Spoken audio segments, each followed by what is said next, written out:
Bonjour à tous. Alors, je tenais tout d'abord à remercier toute l'équipe des Creuses Villaises pour cette nouvelle édition. Et je vous souhaite donc à tous de belles journées de rencontres et de rendez-vous. Bruno Smadja nous fait l'honneur de nous permettre de partager avec vous notre observation permanente et quotidienne du public ou des publics et vous permettre ainsi d'intégrer l'évolution des comportements audiovisuels dans les projets originaux et souvent les concepts avancés que vous mettez en place. Alors, la télévision, elle cristallise aujourd'hui énormément d'adjectifs. On l'a dit connectée, on l'a dit sociale, on l'a dit participative, on l'a dit également smart. En tout état de cause, la télévision est bien vivante. Et l'idée est effectivement de voir dans quelle mesure on est en train éventuellement de créer une nouvelle génération de téléspectateurs et sur la base de quels ingrédients cette recette est éventuellement en train de prendre forme. Alors le premier ingrédient, bien évidemment, c'est plus d'écran, plus de connexion. Aujourd'hui, les foyers français cumulent en moyenne, ou accumulent, on va dire, en moyenne, 6,2 écrans au sein des foyers. Et parmi les derniers arrivés, nous avons donc le plaisir effectivement d'accueillir la Smart TV, donc cette télévision qui intègre la fonction IP au sein du téléviseur. Donc on en dénombre aujourd'hui, à la fin du premier trimestre 2012, à peu près 3 millions de foyers qui en sont équipés. Mais il ne faut pas oublier qu'il y a aussi l'univers de la télévision connectable, c'est-à-dire celle qui regroupe l'ensemble des téléviseurs qui, par le biais d'une box ADSL, par le biais d'une console de jeu connectable, par le biais d'un device effectivement connecté, permettent à ce téléviseur d'être quelque part commuté en téléviseur connecté. L'autre dernière arrivée avec effectivement une progression assez fulgurante, ce sont les tablettes tactiles. Aujourd'hui, 2,2 millions de foyers français sont équipés de ces fameuses tablettes, avec au premier rang desquelles, bien sûr, l'iPad qui a drivé le marché. Et puis, il ne faut pas oublier, bien évidemment, les smartphones.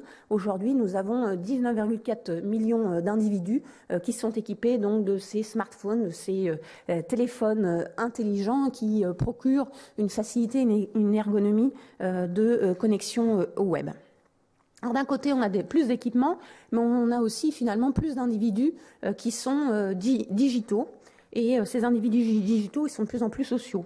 On a effectivement cette population digitale, qu'elle soit digitale par le biais d'un accès Internet fixe ou par le biais d'un accès mobile.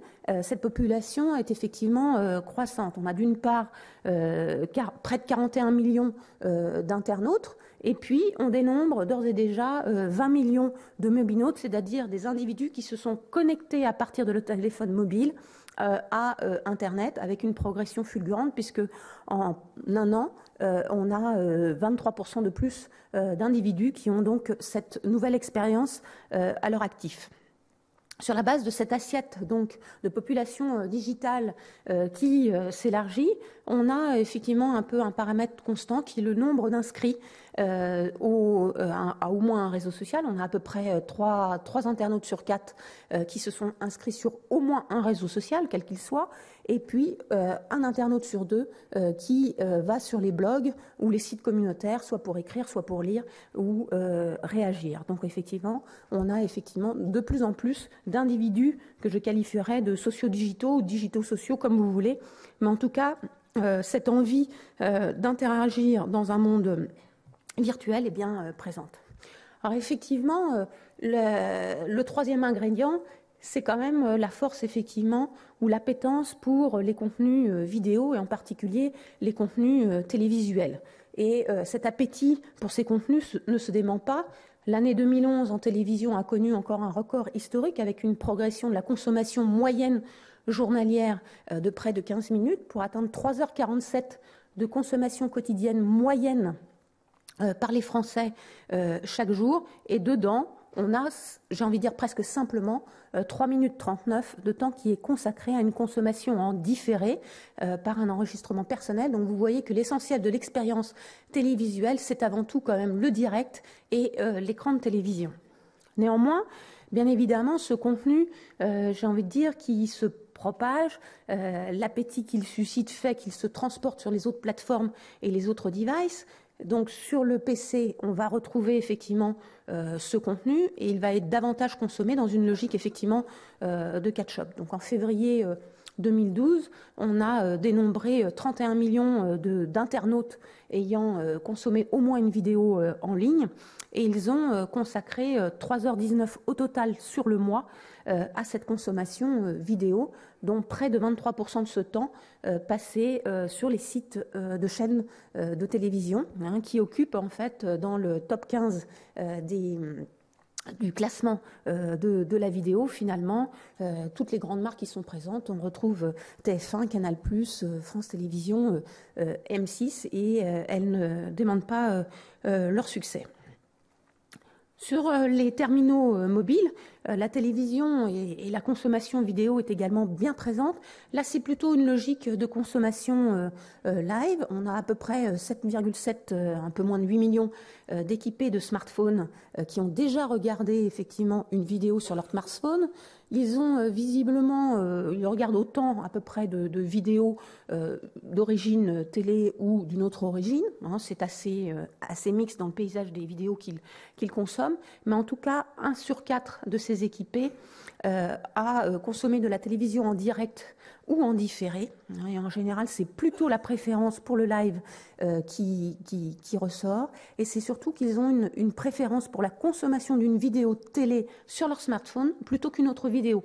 En termes de préférence, je ne parle pas en termes nécessairement de volume, mais en tout cas en termes de préférence, ce qu'ils aiment, ce qu'ils apprécient, c'est regarder finalement ce contenu télévisuel depuis leur smartphone quand ils ont la possibilité effectivement de le faire. Sur les tablettes, eh bien, on a à peu près 2,2 millions d'utilisateurs de tablettes qui ont regardé au moins une vidéo par semaine sur leur tablette. Alors ça, c'est un phénomène assez fulgurant qu'on a constaté, puisque c'est une mesure très récente que l'on vient de développer. C'est finalement la tablette ressort comme effectivement l'enjeu de la consommation télé en live. Depuis d'ailleurs son domicile, donc alors même que le téléviseur est lui-même installé dans le salon. Et là encore, c'est la télévision en direct qui a la préférence, avec un sentiment de confort de consommation de la télévision en live sur tablette qui est supérieur à la consommation en live sur PC. Donc il y a une vraie expérience qui est en train de s'élaborer au fil du temps à travers ce nouveau design d'écran. Le quatrième ingrédient, si je ne me trompe pas dans ma recette, je ne crois pas que je sois une très bonne cuisinière, mais en tout cas, on va essayer d'aller au bout, c'est le multitasking. En fait, on voit bien, on dit partout, tout est toujours plus. Il y a plus d'écran, il y a plus de temps passé à chacune des activités médias ou multimédia. Comment les gens arrivent à faire? Il y a un moment donné, il n'y a pas de mystère. En tout cas, il y a la concomitance de pratiques médias et multimédia. Et en l'occurrence, dans une des études que nous avons réalisées, 44% des internautes, finalement, déclarent avoir déjà utilisé un deuxième écran en même temps qu'ils regardaient la télévision. Et grosso modo, c'est aussi bien l'ordinateur portable que le téléphone mobile. Et puis bientôt, parce que pour le moment la population reste encore limitée, vous allez voir arriver la montée de la tablette tactile. Alors chacun de ces écrans, en fait, génère finalement certaines préférences, une certaine expérience. On voit bien que la tablette récemment arrivée, sa fonction de divertissement est très marquée, au même titre, mais dans une moindre mesure, que les portails et les recherches communautaires, qui ont justement une forte dominante sur le surf sur PC ou le smartphone. Donc on voit bien qu'effectivement, il y a une expérience qui se noue avec l'enjeu, effectivement, du divertissement et de la relation au contenu, le fait, effectivement, que tout individu soit social, que ce soit dans un monde virtuel ou dans un monde physique. Alors, est-ce qu'on est en train de basculer ou pas de l'interactivité que j'ai envie de dire classique, et on va voir ce que ça peut recouvrir, à la social TV? Aujourd'hui, on a 21% des internautes qui déclarent avoir déjà participé à un programme télé sous un mode, j'ai envie de dire presque classique, c'est-à-dire en ayant soit généré un SMS, soit surfé sur Internet ou passé un coup de fil pour voter pour un candidat. Et ce chiffre-là est déjà inférieur au fait d'avoir commenté un programme sur Internet pendant le seul moment de l'émission. Donc si on ajoutait en plus le avant et le après, au total, le chiffre serait beaucoup plus important. Donc vous avez aujourd'hui 25% des internautes qui ont déjà commenté un programme télé, avant tout bien évidemment sur un réseau social, Twitter ou Facebook, ou pour 10% d'entre eux, via une autre plateforme, c'est-à-dire un portail de chaîne télé ou un forum. Juste un petit mot peut-être sur le phénomène Twitter, parce que vous avez pu remarquer, en tout cas sur les chaînes françaises, c'est beaucoup effectivement le fil Twitter qui est mis en avant avec le hashtag. On s'aperçoit qu'en un an, la population d'internautes inscrits sur Twitter a quasiment été multipliée par 2. Aujourd'hui, on dénombre 9,5% d'internautes inscrits sur Twitter. Et en fait, finalement, ce qui ressort de ce fil, c'est qu'il est beaucoup plus transitif, beaucoup plus direct dans la relation. Et 2 tiers du coup de ceux qui ont en général généré un commentaire sur ce fil-là l'ont fait via le hashtag de l'émission plutôt qu'un autre hashtag. Donc ça leur permet d'être vraiment dans le flux de l'émission, dans le broadcast, et donc du coup il y a vraiment une relation de proximité et effectivement le petit oiseau sort du nid. Alors, la Social TV, on en parle, c'est avant tout finalement le moyen de s'exprimer. C'est peut-être d'abord réagir plutôt qu'agir. Donc on réagit à des commentaires plutôt que d'être le premier à générer un post. Mais il ne faut pas oublier non plus la population des simples lecteurs. On ne voit pas tous ceux qui lisent en fait ces commentaires, et ça c'est important aussi de le prendre en compte dans ce sédiment de Social TV qui est peut-être en train de se fonder, et vous serez les premiers témoins dans l'avenir. Le type de genre ou de programme télé qui sont globalement les plus commentés sur Internet, que ce soit d'un point de vue format ou d'un point de vue thématique, de toute façon c'est un trio de tête qui ressort, c'est la télé-réalité, c'est la fiction parce que dedans on va y mettre aussi un commentaire sur une phrase culte, ou bien parce que l'année a été riche en sujets politiques, ou en tout cas l'actualité politique étant riche, sur les débats et les émissions politiques pour commenter la prestation de tel ou tel candidat suivant les plateaux. Et donc vous retrouvez effectivement aussi le phénomène de la télé-réalité qui peut se décliner à la fois dans du coaching personnel, dans le cas de musique ou comme on disait les crochets, voilà. Et donc vous retrouvez effectivement cette interaction qui est très vive sur ce type de contenu. Alors, c'est bien, on dénombre, on quantifie, on voit bien ce qui est en train de se passer, mais quels sont les premiers ressentis et perceptions de ces téléspectateurs nouvelle génération? Après tout, donnons-leur la parole, ils aiment s'exprimer, donc c'est ce qu'on a fait. On a amené une petite étude qualitative. Alors déjà, Social TV, pour eux, ça leur parle pas du tout. Bien évidemment, nous, on est dans notre univers, on essaye de partager des concepts communs. Pour eux, c'est un terme qui est non seulement plutôt méconnu, et qu'ils ne trouvent pas réellement adéquate. Pour eux, la télévision est peut-être sociale, parce qu'effectivement, ils comprennent l'enjeu effectivement de l'interaction qui se noue, mais pour eux, elle reste avant tout dans un monde virtuel, avant d'être dans un monde physique, et du coup, ils aimeraient bien imposer ou apposer le mot virtuel dans la notion de Social TV. Et c'est intéressant parce que c'est un type de commentaire qui vient de la part des plus jeunes, donc ils font cette dissociation entre le monde effectivement virtuel, digital, et le monde physique, on va dire des relations quotidiennes quand ils sont éventuellement en fac ou dans leurs établissements scolaires. Alors la Social TV, c'est de toute façon une expérience qui est permanente pour ceux qui la génèrent ou qui la partagent. C'est bien évidemment avant, avec l'idée d'informer ou de s'informer. C'est aussi bien recommander, notifier une information, une émission qui va passer, donc un petit peu l'alarme, l'alerte en disant attention, je te rappelle, il y a tel ou tel programme qui va passer. C'est bien évidemment d'obtenir des informations avant même la diffusion du programme pour voir si on est susceptible d'être intéressé par ce contenu. Et puis c'est aussi bien évidemment ce buzz qui se crée en amont de la diffusion du programme avec cette viralité qui s'organise, puisque de réseau connecté en réseau connecté, eh bien, on va recommander le programme. Le pendant, c'est bien sûr l'expérience du partage qui est davantage valorisé ou qui est mise en avant en termes de témoignage. C'est d'abord dire ce que l'on regarde. Ça paraît bête, c'est comme on dit je suis géolocalisé, je suis ici. Eh bien là on dit je suis devant tel programme. Donc on partage avec sa communauté sur son expérience. De toute façon, le réseau social, c'est quand même cette espèce d'intimité qui est ouverte sur le monde. Donc cette prolongation, elle existe à travers les contenus.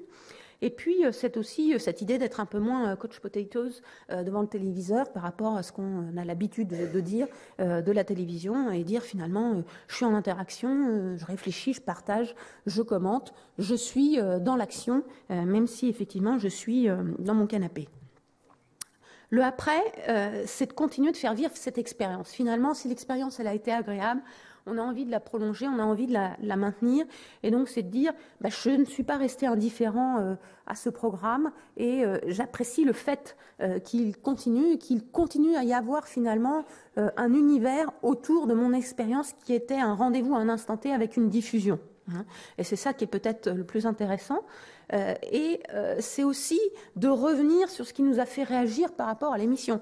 Ça peut être effectivement un commentaire de tel animateur, de tel participant à une émission de télé-réalité, etc. Donc, il y a l'envie de prolonger cette conversation. Et puis, c'est bien évidemment de dire j'ai apprécié, donc je recommande en fait de regarder cette émission a posteriori grâce à l'opportunité du replay via les plateformes digitales. Donc, c'est une expérience qui s'inscrit dans une durée du avant, du pendant et du après. Alors, qu'est-ce que ça représente en termes d'enjeux pour tous les auteurs, créateurs, producteurs, diffuseurs qui étaient ici réunis aujourd'hui pour ces 2 jours? Et nous, Médiamétrie, notre métier, en tout cas, c'est l'observation des publics. Ce qu'on est capable effectivement de partager avec vous, c'est effectivement cette expérience. Alors, qu'est-ce que l'on peut en tirer du point de vue justement de cette analyse des verbatims des téléspectateurs? Du point de vue des téléspectateurs, qu'est-ce que ça lui apporte?